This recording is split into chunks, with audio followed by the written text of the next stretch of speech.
Hey artists, welcome into your studio. Today is a fabulous day to paint, so let's create some mojo.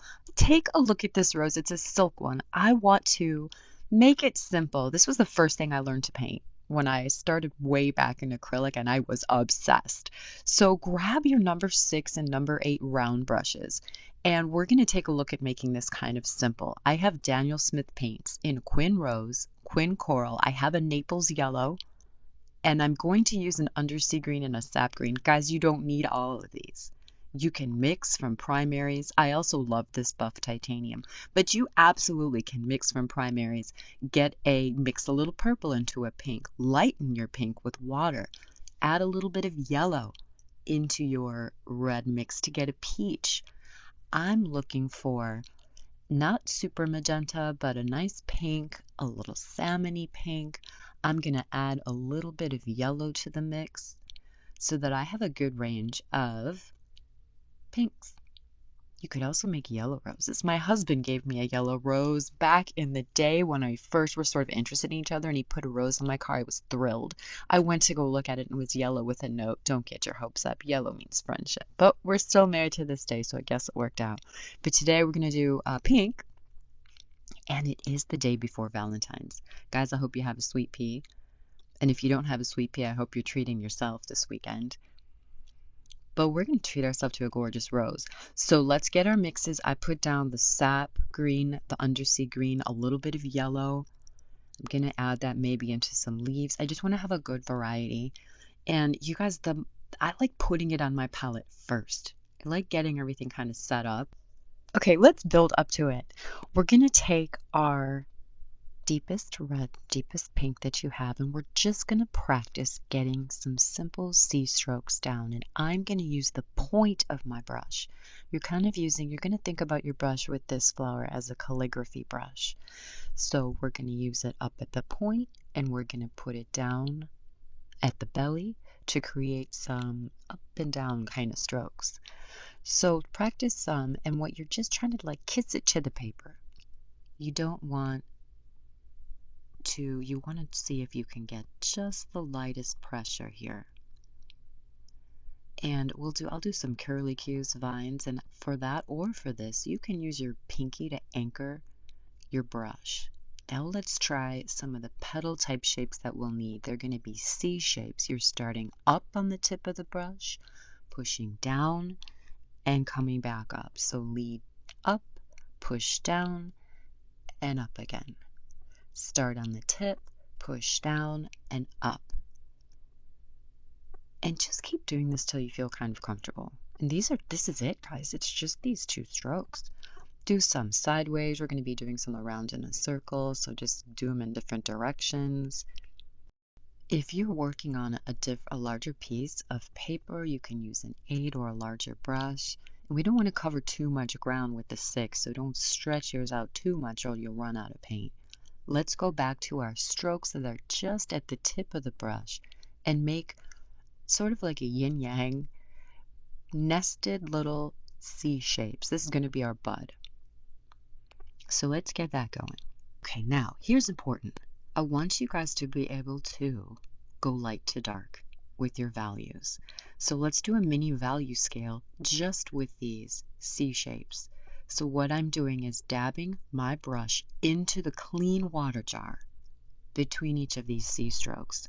Dabbing to get rid of some of the paint, touching it onto my paper towel, which you definitely need nearby, and then continuing. So look, we have light to dark. That is huge, especially for beginners. For all students I've ever taught, seeing lights to darks and be able to recreate lights to darks in value scales is one of the toughest. So just practice a couple of those. Go dark to light, light to dark.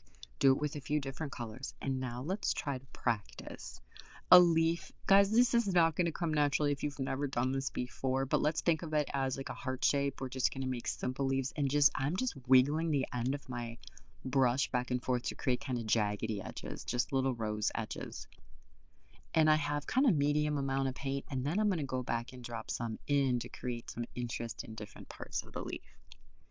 And a really cool trick for leaves is to drag pretty hard the end of your brush through the middle to create some veining, and then that paint will settle in those areas, and it looks pretty cool when it's done. If you have good paper, if your paper is a little weak, you may rip right through it. So be sure you've got 140-pound cold press if you do. If not, just practice and get some when you can.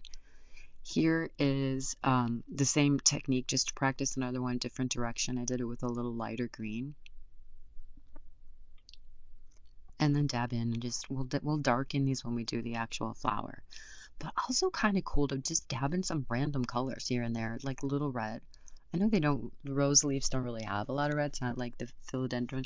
What's the, there's some beautiful leaf flowers that have pink in the middle. Some do. But I just like a little interest. You could try purple for that, or even like a little blue. I just like to kind of throw in colors where I can. Really, I just really love how watercolor lets you do that pretty effortlessly. If you want, you can add some little lines because the leaf is kind of jagged. It may end up looking like thorns, and we don't need that, but you can try. It also gives you practice working on the tip of the brush. And guys, I want you to do like a whole page of this if you want. Do a whole page of leaves. And then we'll take on the rose. This is going to be so versatile. You can do the rose straight on, sideways, buds. You can do it on lots of stuff. Believe me, guys. I'm telling you, I painted on every subject possible when I did acrylic. Everything. Guys, this is a really good technique for stabilizing your brush, is use your pinky to sort of, it's almost like a tripod. You're holding your brush. I'm doing little curly cues, and this allows you to just kind of hang your brush over the paper and not press down too hard. You don't need these, but it's just kind of a fun thing to practice. You really want to have really thin paint for this, inky, almost like you're using, ink with a calligraphy pen, just really inky and flowy, so that you have enough paint to get across to finish your thing in one swoop. And some just little lines, just stuff that we can have coming out for greenery. But really good to practice. It's a cool thing to do. You can mix them with little brown tones in them, make them look like more thorny vines or different types of stuff around the foliage. And that's really all there is to it as far as what we need to know to do this. Can you believe it? You're going to be able to do this today. It's going to be great. And I want you to feel confident to post it. If you guys like and subscribe at the end of the video and comment gallery, I have a share gallery that I and your peers will leave feedback on. So it'll be really cool. I really wanted to create like a little community. Okay, load your brush with the deepest value, and we're going to create those little C shapes nested into each other, just like you practiced at the top. So have it kind of go into the middle of the one, and this is going to be our darkest, but we will add a little bit of dark on top after. And then let's just alternate and start going out. We're just kind of going out in a spiral. And leave white space between. That's going to give us our watercolory look.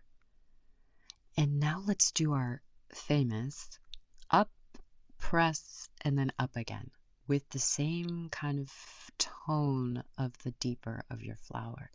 And it's a medium watery so that we have enough paint to get across it, but also pooling in some areas, settling in some areas. Going to be a really neat look. Now, I want you guys, you can mix up, you can vary, put a little peach into it, but I want you now, I put a little peach to go a little tiny bit lighter as we go. And it's okay to touch some together, leave some separate. Also think about this as kind of staggered, almost like laying bricks.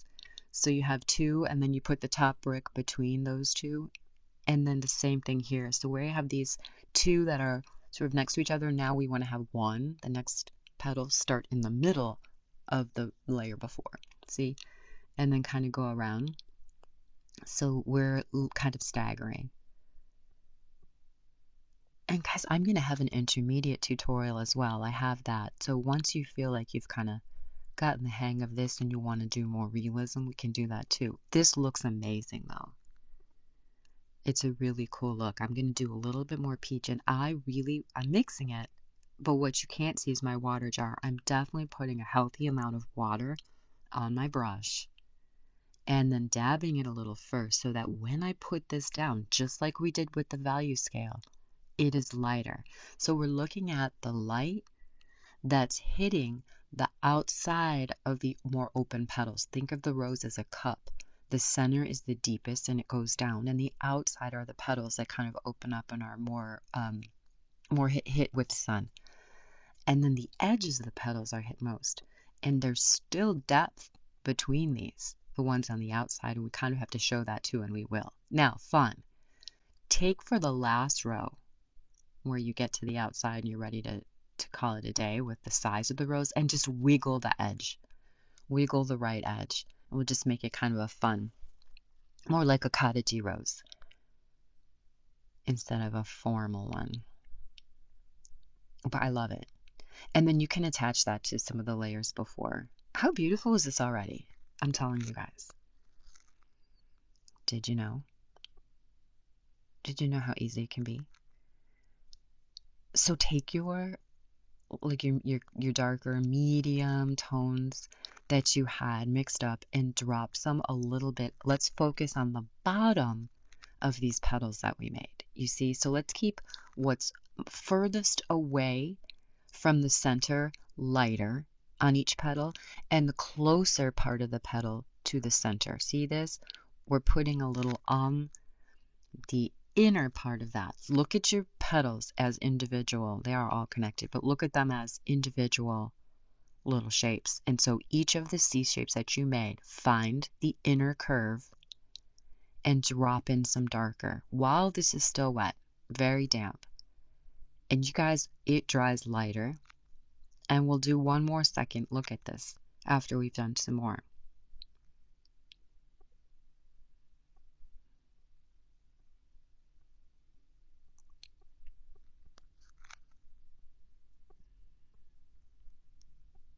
Okay, and I'm just for interest, I'm adding a little bit of more of the peachy tones to some of the areas. And I'm just dragging across. I've tapped my brush on the paper towel before bringing it back in. So it's kind of a medium, it's not dripping wet, but it's a medium dampness.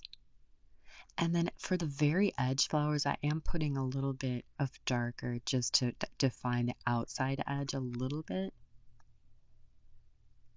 but definitely concentrating more of the darker on the inner part of those petals. And then I'm adding in a little bit of my strongest, straightest red. And then we are going to, you may like how it looks now already. I like this too. This like an aesthetic sort of modern rose. Love it. You can, you quit whenever. Now wait till some of the layers dry, and if you like it, you're fine, you can leave it. But I'm going to darken a little bit here with that deepest red. And really it's going to get the idea that we are looking down into the center of this flower. Gorgeous.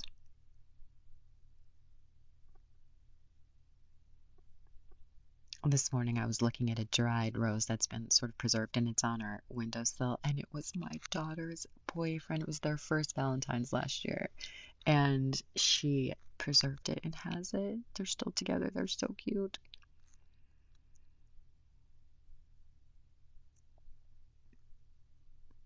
Okay, let's get just a little bit. We don't want to go too dark on these outsides, but I did want to just kind of define the outside of the petal. And then I have my paper towel to tap some of that. I tapped it and blurred it a little at the end. Since we're just doing it on white, I just wanted to have a little bit of an edge. And can you guys see that I'm getting some hard edges in there? I don't know if you even know what that is, because you may literally just be starting today. But a hard edge is if you have a bunch of water and then you drop in your color and it sort of seeps to the edges of your shape, and you can see that in some places. You may or may not like that look. I'm going to blend a little bit of that out. Now, here we go with the fun part, the leaf. Let's go jaggedy.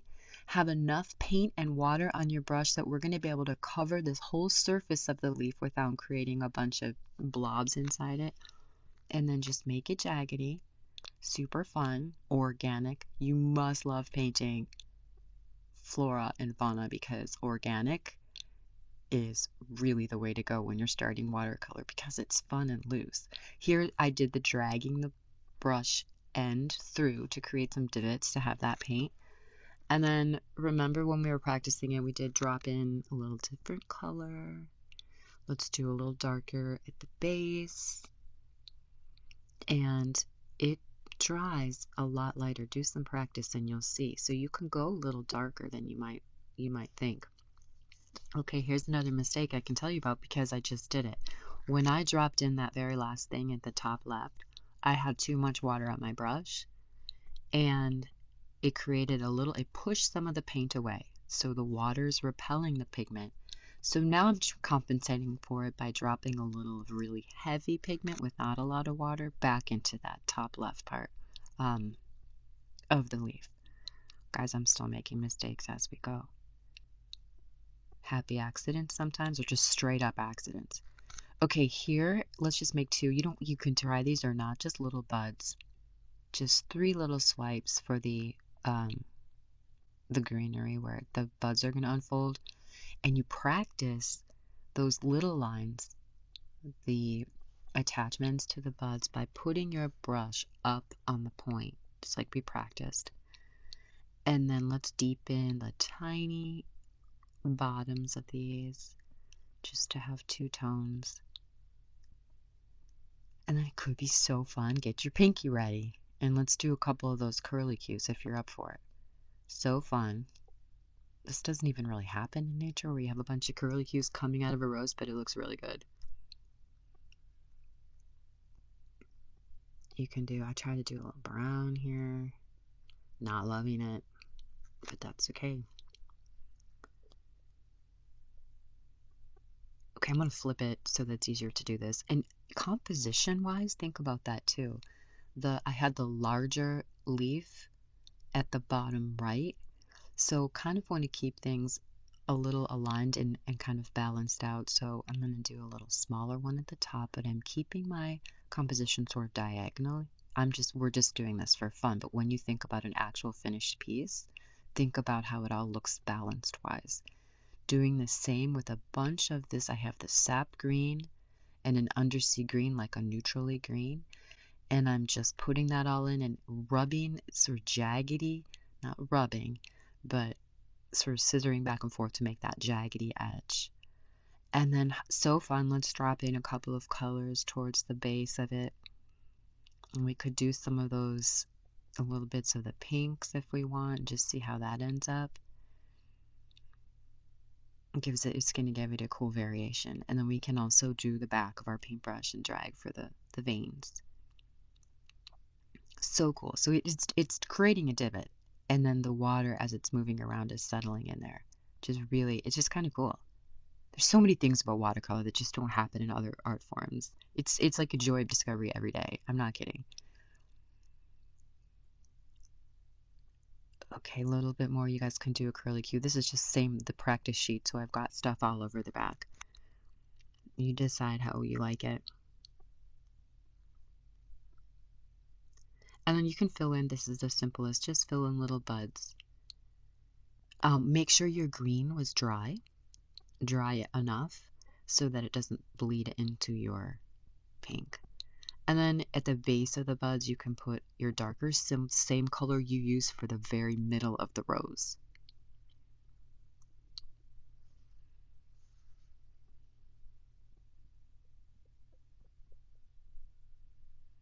It's looking awesome. I hope you love it. It's beautiful, absolutely beautiful. Keep your mojo flowing. If you like and subscribe and would like to post your work, comment Mojo Share Gallery, and I will send you the link to post your work and get some feedback from me and your peers. Happy painting!